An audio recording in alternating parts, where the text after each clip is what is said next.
오늘 말씀은 누가복음에서 예수님께서 비유로 말씀하신 시리즈 가운데 악한 포도원 농부의 비유입니다. 이제 곧 몇 주 안에 누가복음에서 말씀하고 있는 비유 시리즈가 이제 끝나게 됩니다.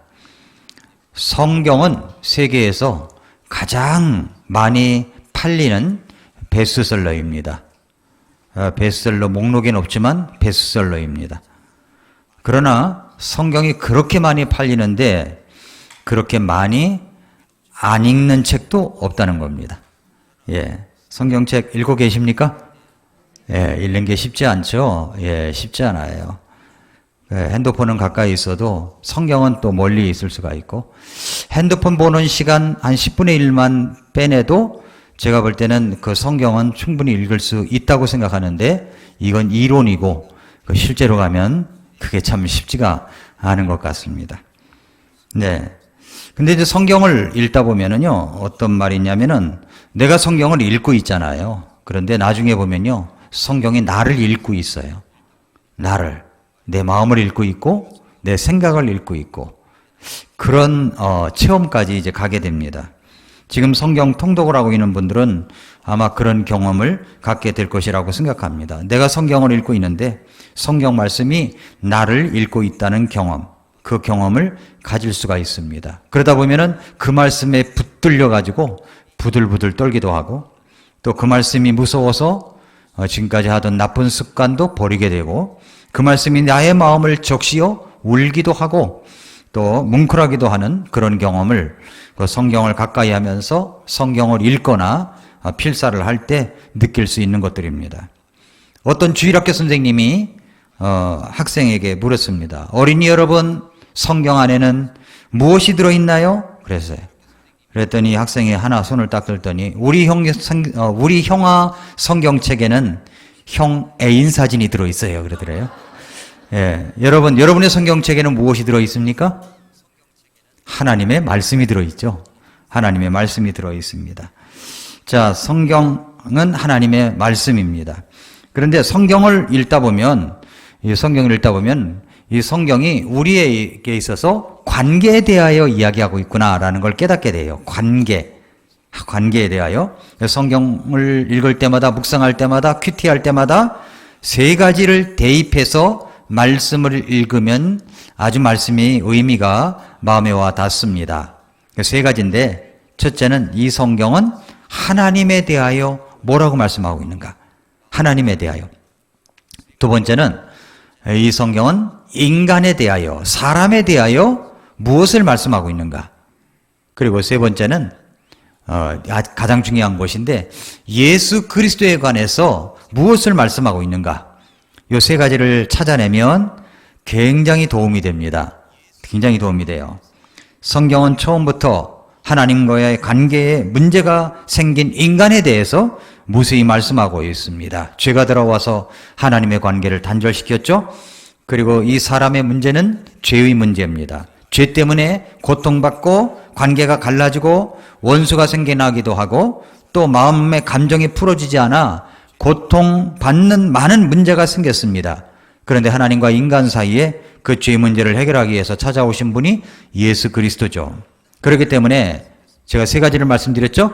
하나님의 관계, 인간의 문제, 그리고 예수 그리스도에 대해서 말씀을 드린 겁니다. 오늘 본문은 누가복음뿐만 아니라 마태복음에서도 기록되어 있는 것이고 마가복음에서도 기록되어 있는 말씀입니다.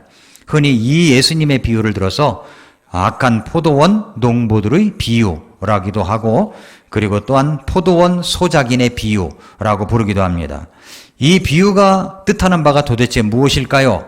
이걸 알아보기 위해서 방금 말씀드린 세 가지를 대입해서 한번 말씀을 같이 살펴보도록 하겠습니다. 첫째는 여기 오늘 비유에 대해서 하나님은 무엇이라고, 하나님에 대해서 무엇이라고 말씀하고 있는가 하는 부분입니다.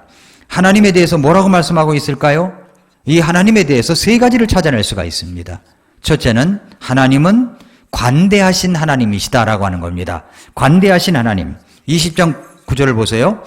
그 뒤에 그분께서 백성에게 이 비유를 말씀하기 시작하여 이르시되, 어떤 사람이 포도원을 만들어 농부들에게 그것을 세주고 먼 나라에 가서 오래 있다가 라고 이야기를 합니다.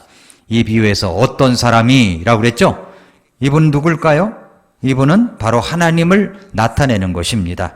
그 어떤 사람이 포도원을 만들었습니다.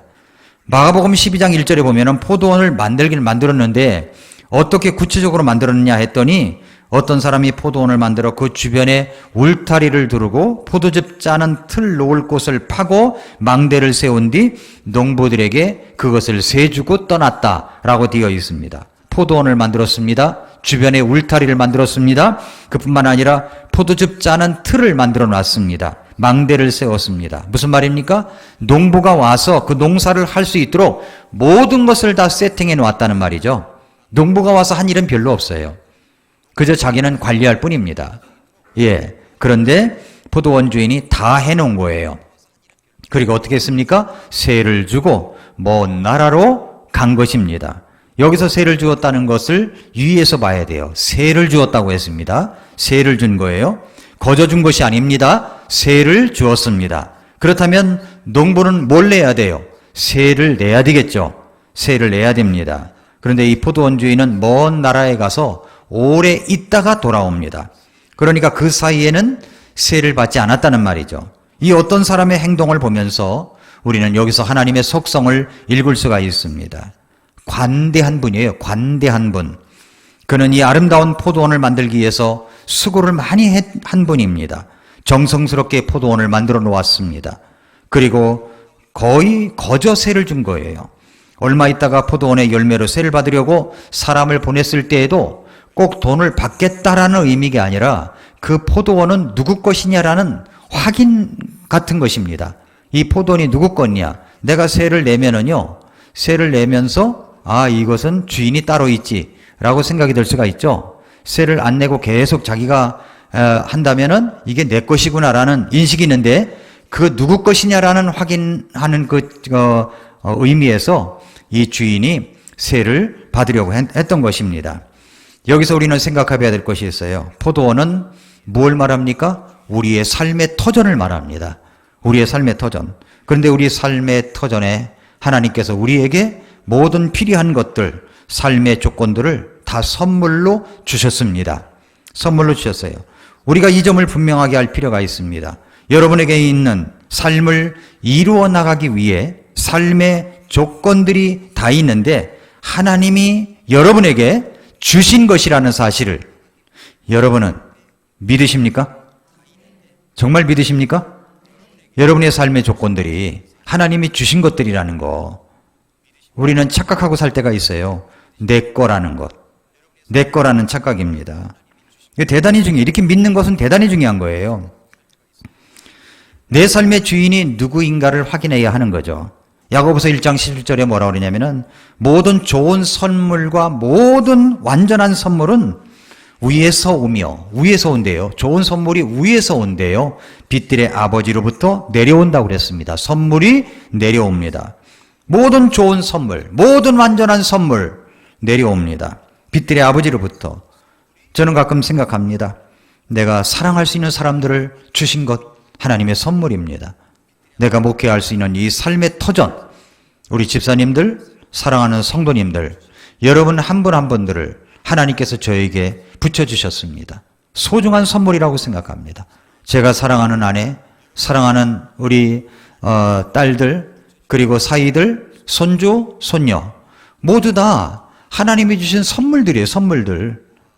얼마나 감사한지 몰라요? 너무너무 감사한 모습입니다. 그뿐만 아니라 제 생명조차도 하나님께서 연장을 해 주셔가지고 이렇게 또 건강하게 주의를 할 수 있다는 것도 하나님의 선물입니다. 이 하나님의 선물이에요. 또 그뿐만 아니라 이 4월, 5월에 이거 5월 꽃이 미리 땡겨서 온 것 같은 느낌이 드는데 저는요 차를 타고 운전해 갈 때마다 산을 볼 때가 있어요. 저는 사실 꽃보다도 더 감동을 주는 게 뭐냐면 푸르름입니다. 푸르름. 이 산을 보면은요 푸르름이 연한 색도 있고 짙은 색도 있고 그 한 폭의 그림 같아요. 이 그림을 보면 저게 교회 모습이어야 된다 생각을 가질 때가 있어요. 저게 교회 모습. 이제 파릇파릇 싹이 나서 이제 연한 녹색으로 장식된 모습들, 진한 초록색들, 이런 모습들이 어우러져 있는 거예요. 교회는 나이 많으신 분도 계시고 젊은 사람도 있고 성숙한 사람도 있고 미숙한 사람도 있고 여러 가지 어우러진 모습들입니다. 이제 막 성장하는 사람도 있고 장성한 사람도 있고. 그래서 저는 푸르름이 너무너무 좋아요. 너무너무 좋아요. 제가 운동을 하는데 아침에 할 것이 참 많아요. 아침에 저는 4시나 4시 반쯤에 일어나서 한 3시간 이상은 제가 할 일이 굉장히 많아요. 그때 많은 일들을 합니다. 그런데 운동 시간을 아침에 꼭 해야 되겠다 생각을 합니다. 그래서 뭐 이따 저녁에 하지 뭐 하면 그냥 지나가 버리더라고요. 그래서 지난 주간에 이렇게 이제 제 아이워치에 보면은 운동하는 것이 이제 3가지가 하루에 표시가 되는데 원 사이클이 있는데 그 사이클이 전부 다 올 사이클 전부 다가 표시가 되어 있는 거예요. 일주일 내내 것이 너무나 기분이 좋더라고요. 근데 이제 산을 올라갑니다. 산을 올라가면 제가 동영상을 찍어요. 한 1분짜리를 찍어요. 근데 갈 때마다 달라요. 얼마나 아름다운지 몰라요. 너무너무 아름다워요. 이 푸르름이 너무너무 참 좋습니다. 어디 가서 의자하고 테이블 그냥 뭐 간이용 테이블 하나 가져가서 산속에 들어가서 그저 펴놓고 책 읽었으면 좋겠다. 이런 마음 들 때도 있고 계곡에 들어가서 그랬으면 좋겠다라고 들 때도 있고 너무 이 아름다운 계절입니다. 5월꽃이 4월로 땡겨져 온 것 같은 그런 느낌인데 정말로 이 아름다움도 하나님이 주신 선물입니다. 우리 전부 다 코로나 때문에 입을 다 막고 다니지만은 여러분 우리 주님을 찬양하는 여러분 되시기를 바랍니다. 이 아름다움을 다 선물로 주신 거예요. 선물. 이 선물이라는 것에 대해서 정말로 감사드립니다. 하나님께서 우주 만물을 만드셨죠? 며칠 만에 다 만드셨습니까? 며칠 만에 만드셨죠? 우리 실로 시험 보는 거 보니까 하나님 며칠 만에 만드셨냐 그런 게 있던데 며칠 만에 만드셨죠? 6일 만에 만드셨죠. 7째 날은 쉬셨고. 그런데 만약에 우리를 사람은 며칠째 만드셨습니까? 6일째 만드셨죠. 6일날. 그런데 만약에 우리를 3일째나 4일째 만드셨으면 어떻게 됐을까? 생각해 보셨나요? 3일째나 4일째 만드셨으면 불편하기 짝이 없을 거예요. 아파트 입주권이 분양권이 나왔는데 공사가 끝마치기도 전에 들어가는 것과 똑같은 거예요. 그건. 수돗물이 나옵니까? 네? 화장실을 쓸 수 있습니까? 아직 공사 중인데 하나님께서 3일째 4일째 우주 만물을 만들고 계실 때인데 그때 사람을 덜컥더니 만들어놨으면 얼마나 불편했을까요? 그런데 6일째 모든 것을 다 세팅 끝내시고 마지막에 사람을 만드셨습니다. 이 사실에 감사하신 적 있으신가요? 하나님 6일째 만들어주셔서 감사합니다. 이건 말입니다. 공사도 안 끝난 아파트에 입주하는 거와 똑같은 거죠. 3일째 4일째 우리가 만들었다면 하나님은요 불편하지 않도록 우리 모든 것을 다 선물로 주셨습니다. 그러면서 창세기 1장 28절에 말씀하시기를 하나님께서 그들에게 복을 주시고 하나님께서 그들에게 이르시되 다산하고 번성하여 땅을 채우라, 땅을 정복하라, 또 바다의 물고기와 공중의 날짐승과 땅 위에서 움직이는 모든 생물을 지배하라. 먹으라는 거죠. 어류도 먹고 식물도 먹고 동물도 먹고 먹으라는 거예요. 그렇게 말씀을 해주셨습니다. 다산하고 번성하여 땅을 채우라. 그래서 저는 우리나라에 누가 정책을 펴든지 아이들 많이 낳는 분들은 혜택을 많이 줘야 된다고 생각합니다. 분양권도 그냥 먼저 주고 그렇게 해야 된다고 생각이 들어요. 모든 정책을 인구 절벽을 막기 위해서 그래야 되지 않는가 생각을 냅니다. 옛날에 한번 제가 말씀드렸 적 있던가요? 5명 낳으면 제주도 보내준다고 그랬나요? 우리 교회 5명 낳으면 제주도 보내준다고 그랬는데 아직 5명까지는 없는 것 같아요. 그죠? 예, 3명이라고 하지 않고 5명이라고 한 것이 얼마나 다행이냐 생각이 드는데 셋만 낳아 잘 기르자라고 했는데 셋은 있습니다. 셋은. 5명 낳아 잘 기르자 그래야 되는데 5명 나오면 너무 이건 무식한 것 같기도 하고 뭐 여러 가지 그 생각이 드는데 아무튼 다산하고 번성하라고 말씀하셨습니다. 이슬람 사람들은요 자기들 종족을 퍼뜨리기 위해서 자식을 많이 낳는데요. 많이 낳는데요. 우리 그리스인들도 적게 낳아야 될까요? 많이 낳아야 될까요? 많이 낳아야 됩니다. 많이 낳아야 돼요.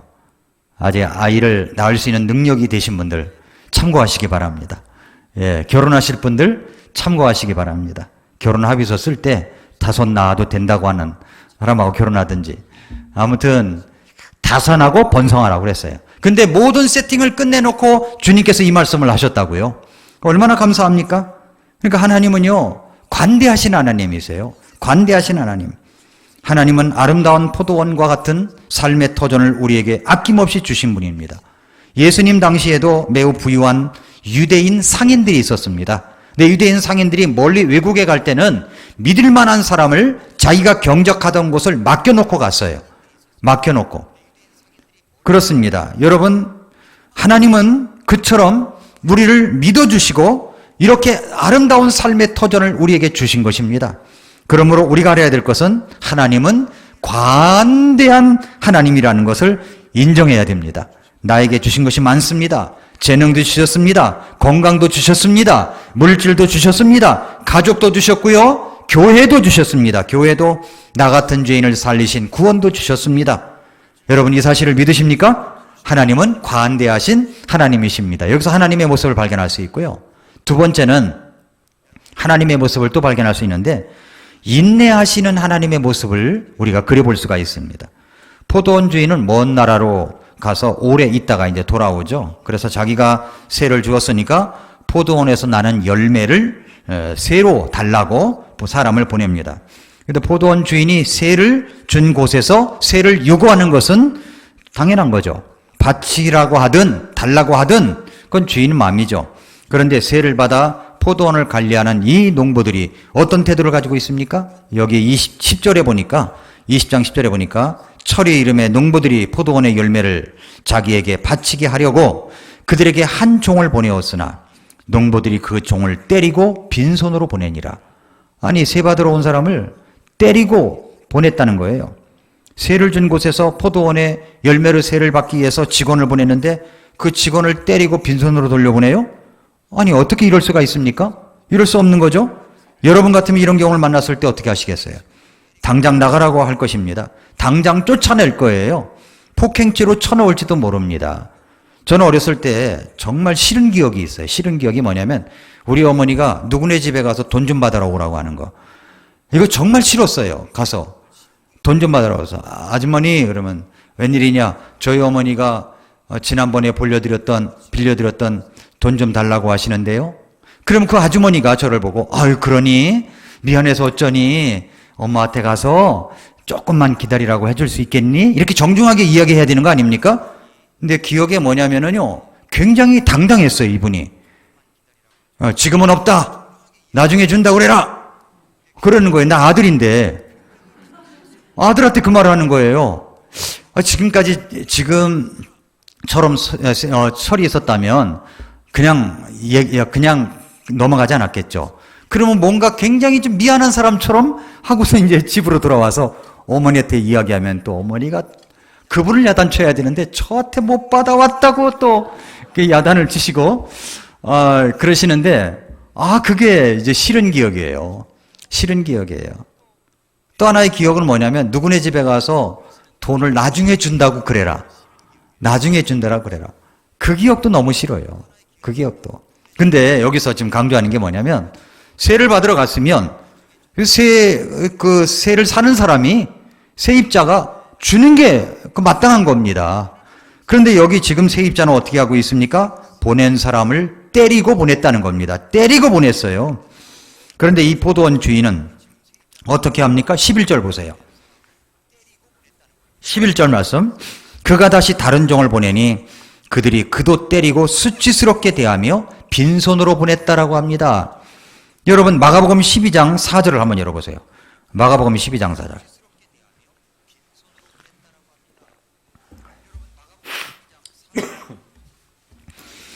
마가복음 12장 4절에 보면은 똑같은 내용이거든요. 그런데 구체적으로 이렇게 이야기를 했어요. 그가 다시 다른 종을 그들에게 보내매 그들이 그에게 돌을 던져 머리에 상처를 입히고 그를 수치스럽게 취급하여 보냈다라고 얘기를 합니다. 아니, 짱돌을 던질 수가 있어요? 세 받아온 사람한테? 그리고 어떻게 그렇게 때리고 말이죠. 또 수치스럽게 취급해가지고 보냈냐 말입니다. 성경은요, 어떤 일이 일어났을 때 노골적으로 얘기하지 않고 우회적으로 이야기하는 게 있어요. 근데 수치스럽게 했다는 것은 도대체 무슨 말일까요? 수치스럽게 했다는 거. 수치스럽게 한 겁니다. 그런데 그러면서 이제 돌아왔어요. 두 번째 종에. 그럼 여러분 같으면 어떻게 하시겠습니까? 여러분 같으면. 그 다음에 어떻게 합니까? 경찰을 데리고 가야지. 예, 주인은 인내하고 참으면서 세 번째 종을 또 보내는 거예요. 12절에 보니까 셋째 종을 보내니 그에게도 상처를 입히고 그를 내쫓았다라고 얘기를 합니다. 마가복음 12장 5절에서는 그들이 그를 죽이고 또 그 밖에 많은 종들도 더러는 때리고 더러는 죽였다고 합니다. 여러 종들을 보냈는데 말이죠. 더러는 죽이고 더러는 때렸다라는 겁니다. 세상에 이런 세입자가 다 있습니까? 여기까지 오면 인내 끝이죠. 다른 조치를 취해야 합니다. 그런데 이 포도원 주인은 마지막 카드를 꺼냅니다. 왜 그렇게 하는지 우리는 잘 알 수 없어요. 그러나 마지막 카드가 뭐예요? 그 세준 사람들을 사랑하지 아니하면 도대체 할 수 없는 것입니다. 자기의 사랑하는 아들, 히든 카드, 사랑하는 아들을 보내는 겁니다. 13절에 내가 내 사랑하는 아들을 보내리니 혹시 그들이 그를 보면 그를 공경하리라. 그래서 이제 아들을 보내기로 하죠. 그들이 이제 공경하고 말을 들을 것이라고 이 주인은 판단을 한 겁니다. 이 주인의 인내심을 보십시오. 얼마나 인내심이 많습니까? 주인은 놀랍도록 오래 참고 있는 겁니다. 여기서 우리는 하나님의 모습을 읽을 수가 있습니다. 인내하시는 하나님이에요. 인내하시는 하나님. 우리가 하나님께서 주신 이 터전에서 하나님께서 주신 삶의 조건들을 가지고 하나님의 뜻을 이루며 우리 주님은 살아가기를 원하십니다. 그런데 어떻게 살아가고 있어요? 어떻게 살아가고 있습니까? 여기에 주인이 종을 보냈다고 하는 것은요, 우리 하나님이 우리에게 이 삶의 터전에서 하나님의 뜻 가운데서 살라고 요구하시는 그 메시지를 보내는 말씀인 겁니다. 어느 날 말씀이 들려와요. 말씀이 들려와요. 근데 이 말씀을 어떻게 합니까? 내쫓아버리는 거예요. 두 번째 말씀이 들려옵니다. 그러니까 내쫓는 게 아니라 한 대 두들겨 패가지고 돌려보내. 그 다음에 말씀이 또 들려와요. 말씀이 들려와요. 그런데 그때는 완전히 짓밟아버리는 거예요. 말씀을 거절한다는 거예요. 말씀을. 하나님께서는 우리 하나님의 뜻대로 살기를 원해서 세를 요구하십니다. 세를. 너 어떻게 살고 있니? 너 세를 내봐. 말씀하시는데 거절한다는 거죠. 내쫓는다는 거죠. 짓밟고 있다는 겁니다. 말씀을 죽이고 있어요. 말씀이 오는데 그걸 죽이고 있는 겁니다. 그런데 우리 하나님은 어떻게 하십니까? 인내하는 거예요. 이번에는 말을 들을까? 하나님 말씀을 줍니다. 듣지를 않아요. 또 다른 루트를 통해서 하나님 말씀을 줍니다. 근데 듣지를 않아요. 또 듣지를 않아요. 이런 모습들. 그 다음에 이제 세 번째 하나님이 어떤 모습이냐면은 심판하시는 하나님이십니다. 여기 어떤 사람, 포도원 주인이 인내하면서 자신의 사랑하는 아들까지 보내는데 그들은 어떻게 합니까? 13절부터 15절 내용에 14절 보세요. 농부들이 그를 보고는 자기들끼리 따져보며 이르되, 여기 따져보긴 뭘 따져봅니까? 세를 내라면 내야지. 근데 따져보는 거예요. 이게 이익일까 아닐까? 이익일까 아닐까? 아니 당연히 세를 내야 되는데 세를 내지 않고 따져보고 있어요. 이 사람은 상속자니 오라 우리가 그를 죽이고 그 상속재산을 우리 것으로 만들자. 이런 도둑놈이 다 있습니까? 이에 그를 포도원 밖으로 내던지고 어떻게 했어요? 죽였다고 얘기합니다. 여기까지가 예수님께서 말씀하신 비유예요. 그러면서 예수님께서 질문을 하나 합니다. 15절 후반절에 그런즉 포도원 주인이 그들에게 어떻게 하겠느냐는 거예요. 포도원 주인이 그들에게 어떻게 하겠느냐는 겁니다. 하나님은 오래 참으시는 분이십니다. 그러나 그저 오래 참기만 하시는 하나님은 아닙니다. 이걸 알아야 돼요. 언젠가는 인내가 끝납니다. 인내가 끝나요. 그 하나님의 속성이에요. 잠언 말씀을 보면은요, 1장에서 이런 말씀이 있어요. 1장 23절부터 30절에 보면은 아주 놀라운 말씀이 있습니다. 한번 1장 23절 열어보세요. 한번. 잠언 말씀을 한번 보시면 1장 23절에 너희는 내 책망을 듣고 돌이키라. 하나님 말씀을 듣고 돌이키라고 이제 말씀을 주시죠. 보라, 내 영을 너희에게 부어주며 내 말들을 너희에게 알려주리라. 알려줍니다. 오늘은 이 말씀, 내일은 저 말씀, 그 다음에 또 저런 말씀을 주십니다. 그런데 24절에 내가 불렀으나, 부르는 거죠. 불렀으나 너희가 거절하였도다. 내가 내 손을 내밀었으나 아무도 중시하지 아니하였으며 도리어 너희가 내 모든 권고를 무시하고 내 책망을 전혀 원치 않았다고 얘기합니다. 원치 않은 거예요. 그 다음에 어떻게 할까요? 하나님이 여기까지는 인내하십니다. 하나님이 인내하셔요. 그런데 그 다음에 26절, 잠언 1장 26절 이하에 보니까 이제 나도 네 재난을 보고 웃으며 네 두려움이 이를 때 조롱하리니 그때 네 두려움이 황폐함같이 이르고 네 멸망의 희오리 바람같이 이르며 네게 고난과 번민이 이르리라. 그때 그들이 나를 부를 터이나 내가 대답하지 아니하겠고 그들이 일찍 나를 찾아도 나를 발견하지 못하리니 이는 그들이 지식을 미워하고 주 두려워하기를 택하지 아니하며 내 권고를 전혀 원치 아니하고 내 모든 책망을 멸시하였기 때문이라. 이제 하나님이 어떤 하나님 모습으로 등장해요? 심판하시는 하나님이십니다. 하나님께서 불렀지만 거절하였고 하나님께서 손을 내밀었지만 그것을 중요하게 생각하지 아니하였고 무시했고 거절을 했습니다. 그 다음에 찾아오는 것은 뭐예요? 심판이 온다는 겁니다. 이제 그 심판날에 아무리 하나님을 불러도 하나님을 찾아도 대답이 없을 것이며 발견하지도 못할 것입니다. 왜 그렇습니까? 하나님 두려워하기를 택하지 아니하였기 때문입니다. 하나님의 책망과 권고를 멸시했기 때문입니다. 관대하시고 사랑이 많으신 하나님은 인내자시며 기다리시는 하나님으로, 그리고 나중에는 심판의 하나님으로 바뀝니다. 지금 시대도 마찬가지입니다. 지금 코로나 역병이 이제 이 세계, 온 세계에 창궐합니다. 세계에 주는 메시지가 있습니다. 주님은 곧 오실 것이다. 회개하라. 하나님은 하루가 천년같이, 천년이 하루같이 오래 참고 기다리시는 분이다. 그래서 아무도 멸망하지 않고 다 회개하게 이르기를 원하신다. 이 메시지를 주시고 있는 것인데, 그런데 거절하면 그때 하나님은 이제 인내 끝, 주님이 오시는 겁니다. 심판자로 바뀐다는 거죠. 자, 오늘 말씀에서 하나님이 어떤 분인가 하는 것을 여기서 찾아볼 수가 있죠. 세 가지. 뭐라고 그랬습니까? 하나님은 관대하신 하나님, 인내하신 하나님, 그리고 심판자이신 하나님이십니다. 자, 그럼 두 번째, 이기적인 인간에 관해서 뭐라고 말씀하고 있을까요? 본문의 비유 속에서 사람은 어떤 존재로 나타나고 있냐는 겁니다. 본문에서 포도원의 소작인들을 보면서 여러분 어떤 모습이라고 생각하십니까? 너무 이기적인 존재입니다. 악독한 존재죠. 포도원 주인은 모든 것을 완벽하게 준비해 놓은 다음 믿을 수 있는 사람에게 그것을 맡긴 거예요. 믿어준 것이라고 할 수가 있죠. 그러니까 하나님은 우리를 믿어준 거예요. 믿어준 겁니다. 사람들은 그것을 맡은 자에 불과한 겁니다. 다시 말해서 청지기이며 관리자란 말이죠. 청지기이며 관리자입니다. 주인은 포도원 주인입니다. 마찬가지죠. 하나님께서 모든 것을 나에게 맡기셨습니다. 나는 하나님께서 주신 것의 관리자이며 청지기일 뿐입니다. 주인은 누구예요? 하나님이세요. 그분은 나에게 생명도 주셨습니다.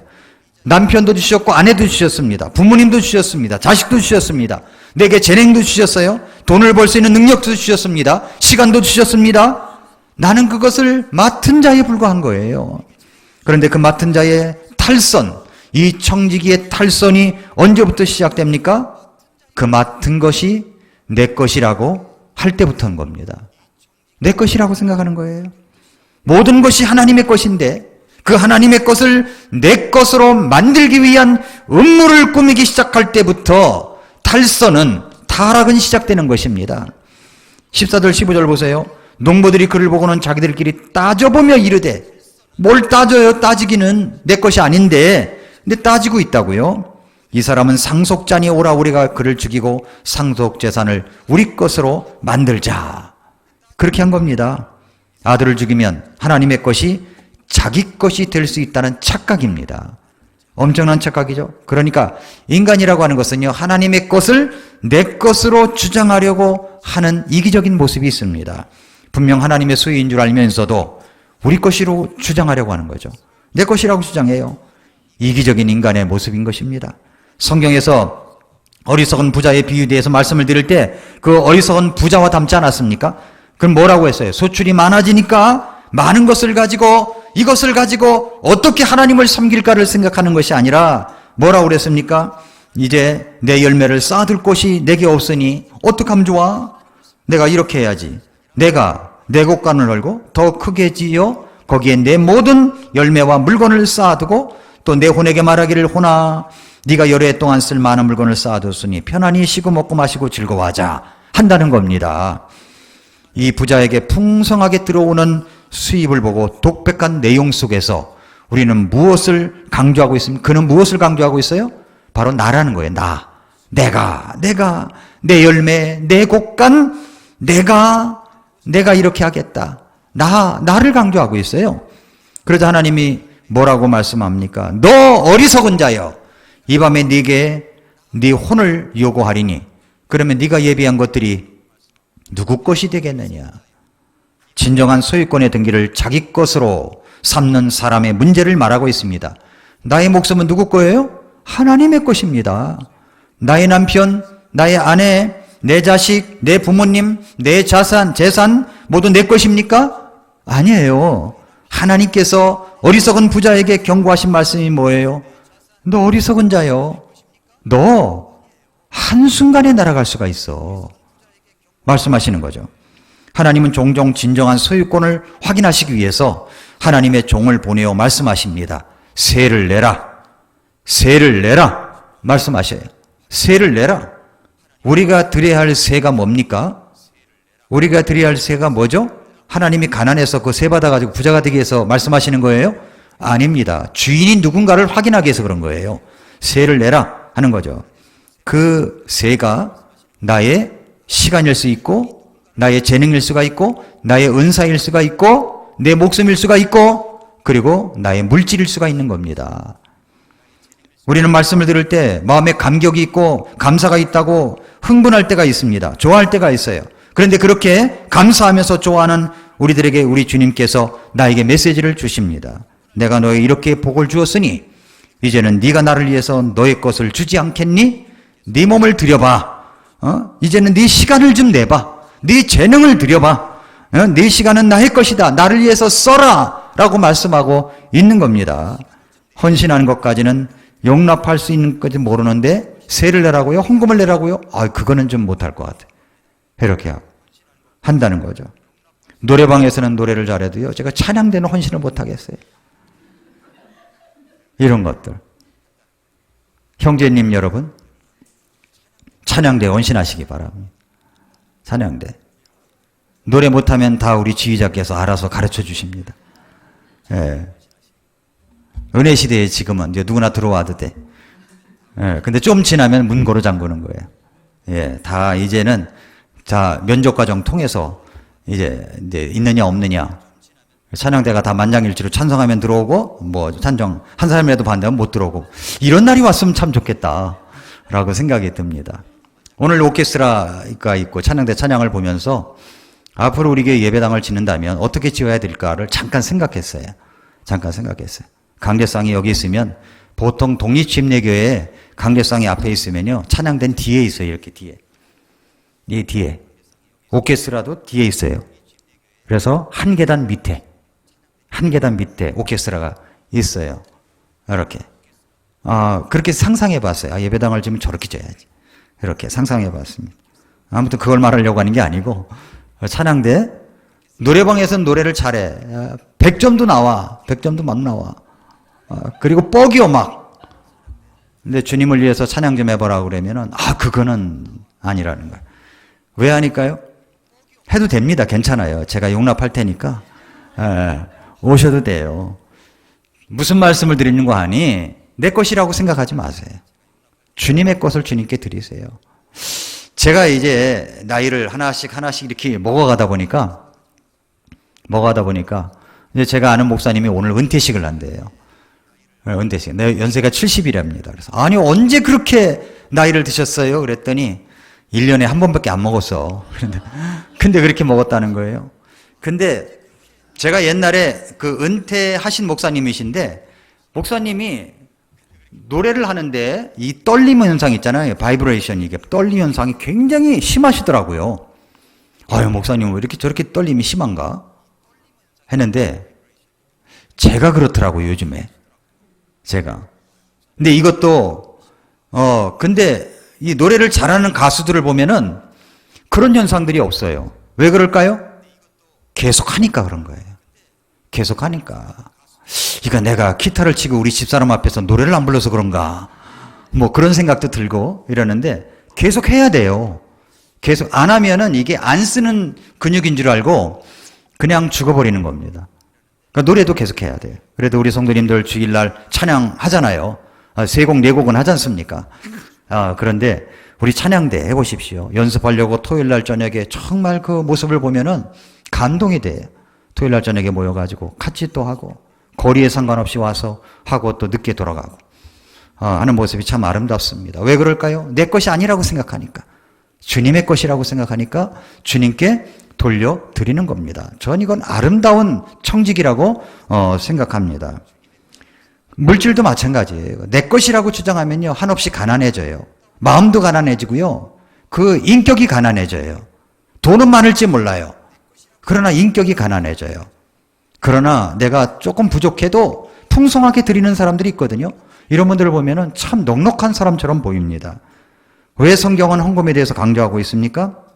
그것은 소유권의 문제이기 때문에 그래요. 세를 내라 라고 하는 것은 하나님 앞에 드리는 물질이죠. 이 11조는 내 것이 아닙니다. 11조는 하나님의 것이에요. 근간에 11조를 부정하는 사람들이 있습니다. 그런 목사님의 설교도 있고요. 유튜브도 보면은 그런 설교들이 올라와 있습니다. 그러나 11조를 왜 그렇게 부정하느냐 했더니 율법적이라는 겁니다. 그 11조를 내면 축복을 받고 안 내면 못 받고 막 율법적으로 강조하기 때문에 그렇다고 이야기를 하는데 사실은 11조를 이야기할 때 그것은 율법이 있기 전에도 있었던 거예요. 여러분이 만약에 헌금을 하는데 그 신약시대에 와서 얼마를 하겠습니까? 기준이 어디예요? 기준이 어디입니까? 그런데 11조를 부정하는 분들 보면은 대개 그 이상을 이야기해요. 11조 그 이상을 이야기해요.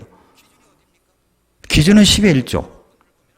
그 기준을 해서 더 많이 드리려면 많이 12조도 드리고 3조도 드리고 드릴 수 있는 거죠. 그런데 그 10분의 1은 누구 것이라고요? 하나님의 것입니다. 그런데 우리가 조심해야 될 게 뭐냐면 하나님의 것을 가지고 인심 쓰지 말라는 겁니다.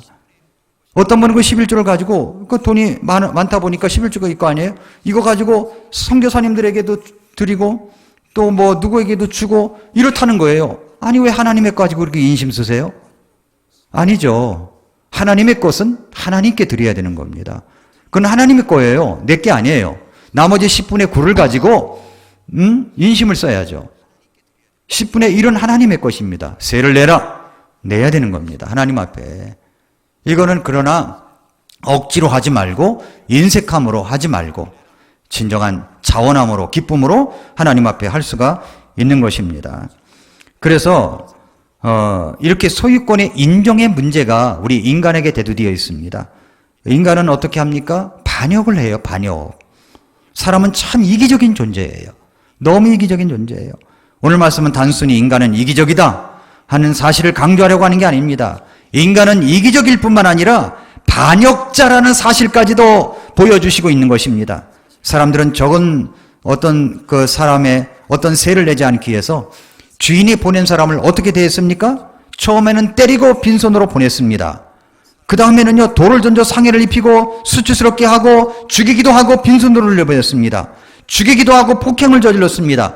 여러분, 내 것이라고 주장하는 것이 처음에는요, 양심에 꼬리 껴가지고 조금 하다가 그 다음에는 담대해진다는 겁니다. 그 다음엔 거침이 없어요. 다 내 것이라고 주장을 하는 거죠. 나중에는 사랑하는 아들까지도 죽이려고 합니다. 그 사랑하는 아들, 그 사람들에 의해서 내어진 아들은 누구를 말합니까?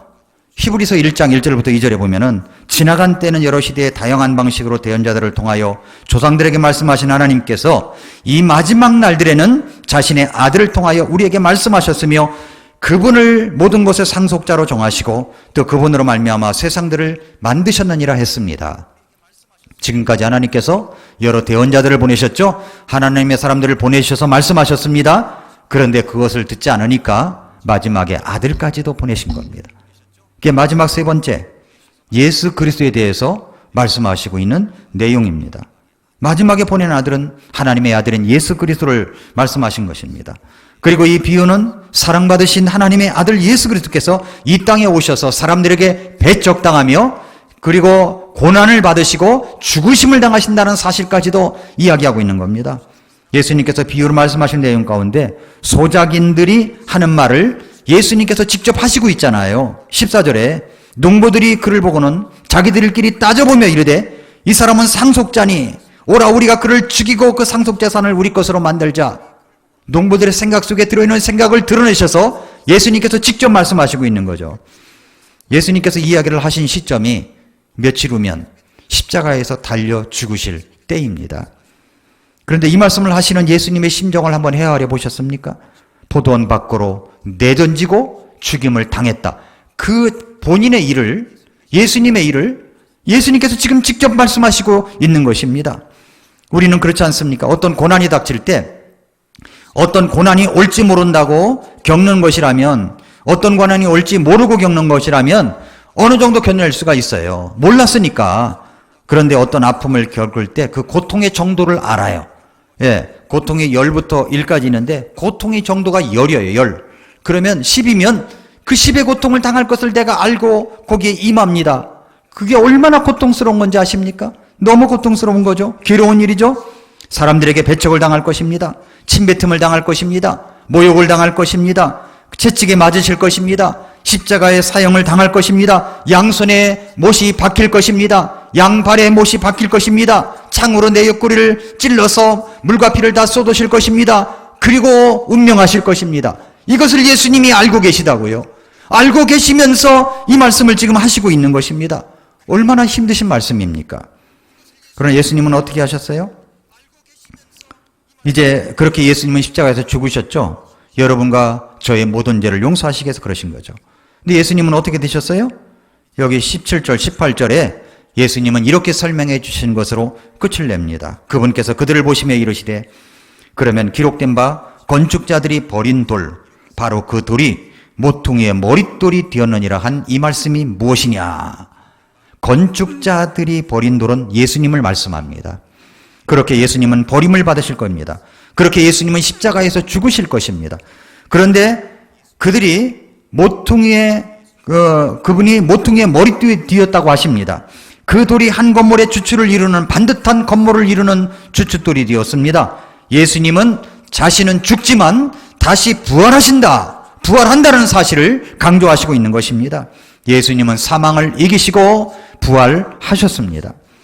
성경은 이렇게 말씀합니다. 사도행전 4장 11절과 12절에 보면은 이분은 너희 건축자들이 업신여긴 돌로서 모퉁이의 머릿돌이 되셨느니라. 다른 사람 안에는 구원이 없나니 하늘나라에서 우리를 구원할 다른 이름을 사람들 가운데 주지 아니하셨느니라 하였더라.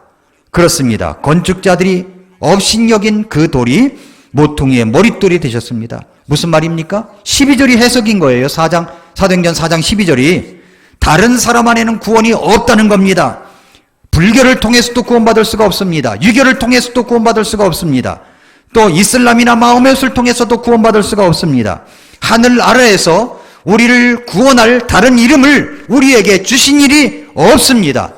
우리의 구원은 오직 예수 그리스도 한 분밖에 없다는 사실을 말씀하시고 있는 것입니다.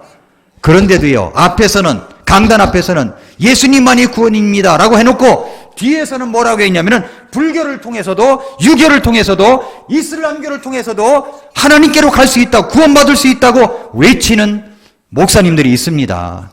그게 WCC인 거예요. WCC에 속한 교회는 저는 가짜 교회라고 생각합니다. 왜냐하면 성경에 다른 이로서는 구원을 받을 수가 없다고 하는데 앞에서는 혹시 그렇게 말할지 몰라요. 그리고 뒤로서는 그런 모임에 가고 그런 세계적인 집회에 가고 참석하면서 거기에 참석해야 한다고 독려를 하고 그게 말이 되는 얘기입니까? 앞뒤가 안 맞는 이야기죠. WCC는 가짜입니다. WCC에 속한 교회들은 가짜예요. 가짜 교회예요. 그런데 모든 것이 멀쩡해 보이니까, 겉으로 볼 때는 대형 교회니까, 유명한 목사님이니까 신뢰를 간다고요? 따라가세요. 그러면 어떻게 되나? 가짜예요. 성경이 말씀했잖아요. 분명히 바로 이 말씀, 예수님께서 말씀하신 거. 다른 이로서는 구원을 받을 수가 없는 거예요. 천하 인간의 우리들에게 구원을 얻을 만한 이름을 주신 일이 없는 겁니다. 하나님께서 예수님만이 길이요 진리요 생명이다 말씀하신 겁니다. 지금 예수님께서 예루살렘 입성을 앞두고 바리새인들을 두고 이야기하는 겁니다. 예수님께서 결국 예수님은 사망을 이기시고 부활하셨습니다. 오늘 말씀은 하나님에 대해서, 사악한 인간의 모습에 대해서, 그리고 예수님에 대해서 말씀하고 있는 아주 좋은 비유입니다. 사랑하는 성도 여러분, 이제는 우리가 주님의 전입니다. 예배당이 성전이 아니라 우리가 성전인 거예요. 너희는 너희 몸이 너희가 하나님에게서 받은 바 너희 안에 계신 성령님의 전인 줄을 너희가 알지 못하느냐? 너희는 너희 자신의 것이 아니니 주께서 값을 치르고 너희를 사셨느니라. 값을 치르고 사신받은 사람들입니다. 그런즉 하나님의 것인 너희 몸과 너희 영으로 하나님께 영광을 돌리라. 여러분, 주님께서 말씀하십니다. 우리를 구원받게 하시고 세를 내라. 세를 내라. 그 세가 뭐예요? 내가 가진 것, 내가 갖고 있는 것, 그것을 가지고 이 남은 여생을 하나님의 영광을 위하여 쓰는 것입니다. 그것이 여러분의 시간일 수 있고, 그것이 여러분의 재능일 수 있고, 그것이 여러분의 물질일 수가 있다는 겁니다. 그것을 주님께 드리십시오. 세를 내라. 그러면요, 세를 내면 우리 주님께서 또 그날 상급을 주신대요. 세상에 이런 일이 다 있습니까? 너 세를 잘 냈으니까 내 상금 줄게 말씀하시는 겁니다. 예수님 오실 날이 멀지 않았습니다. 우리가 정말로 해야 할 일은 뭐냐면 내가 알고 있는 복음을 딴 사람들에게 전하는 겁니다. 전하는 것. 세상 사람들은 그렇게 시끄럽게 말도 많은데 우리는 복음을 갖고 있으면서도 왜 이렇게 입을 닫고 있습니까? 전해야죠. 말해야죠. 어떤 사람을 찾을 때까지 기도해야죠. 여러분, 이 악한 포도원 농부의 비유를 통해서 우리에게 말씀하시는 말씀을 듣고 우리 주님을 위해서 살아가는 저와 여러분들이 될 수 있기를 축복합니다. 기도하겠습니다.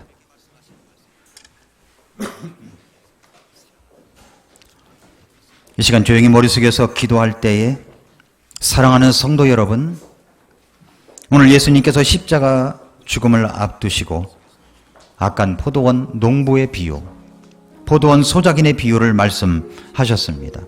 하나님은 관대하신 하나님이세요. 기다리시는 하나님이십니다. 그러나 기다림에 끝까지 기다리는 건 아닙니다. 나중에 심판하십니다. 계산하십니다. 계산할 날이 올 것입니다. 사랑하는 성도 여러분, 이제 주님 앞에서 우리가 가진 것을 가지고 주님을 위해 살아가야 되지 않을까요? 우리는 관리인입니다. 우리는 청지기입니다. 하나님, 청지기의 직분을 잘 감당하다가 주님 만날 수 있도록 도와달라고 우리 하나님 앞에 기도하고 결단하는 시간을 갖겠습니다. 같이 기도하겠습니다.